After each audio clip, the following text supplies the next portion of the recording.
Ruskin bond की यह किताब आत्मस्वीकृति, सरल जीवन और अपने भीतर छुपी छोटी छोटी खुशियों को पहचानने की कला सिखाती है।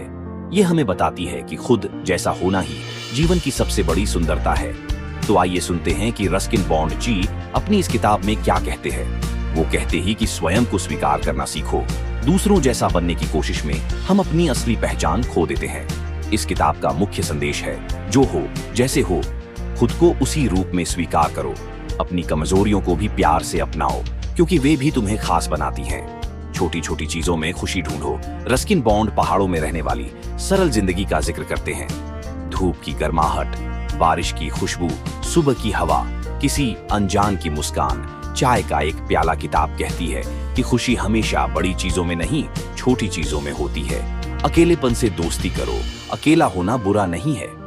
अकेलापन आपको सोचने, महसूस करने और खुद को समझने का मौका देता है।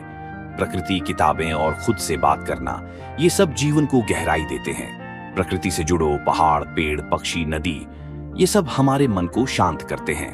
रस्किन बॉन्ड के लिए प्रकृति एक शिक्षक है जो सादगी और धैर्य सिखाती है। किताब हमें बताती है कि प्रकृति में जाना या केवल कुछ मिनट पेड़ों को देखना तनाव कम करता है। दयालु बनो। दया और प्रेम सबसे सरल लेकिन सबसे सुंदर गुण है। किसी के लिए एक छोटा सा अच्छा काम किसी की दुनिया बदल सकता है। दया दिखाने से हम खुद भी हल्के और खुश महसूस करते हैं। धीरे चलो, जीवन को महसूस करो। आज की तेज दुनिया में लोग जीना भूल गए हैं। किताब कहती है, धीरे चलो, सांस लो, देखो, महसूस करो, जीवन को जियो, केवल गुजरने मत दो। सपने छोटे हों या बड़े, उन्हें जियो। डर के कारण कभी अपने सपनों को मत छोड़ो। रस्किन बॉन्ड बताते हैं कि लेखक बनने की उनकी यात्रा भी छोटे छोटे कदमों से शुरू हुई। जब दिल किसी चीज की ओर खींचे, उसे अपनाओ। अपना जीवन खुद बनाओ। तुम्हारी कहानी अनोखी है। किसी और जैसा बनना जरूरी नहीं, अपना सर्वश्रेष्ठ रूप बनना जरूरी है। किताब हमें सिखाती है कि खुद को बदलने के बजाय खुद को समझना अधिक महत्वपूर्ण है।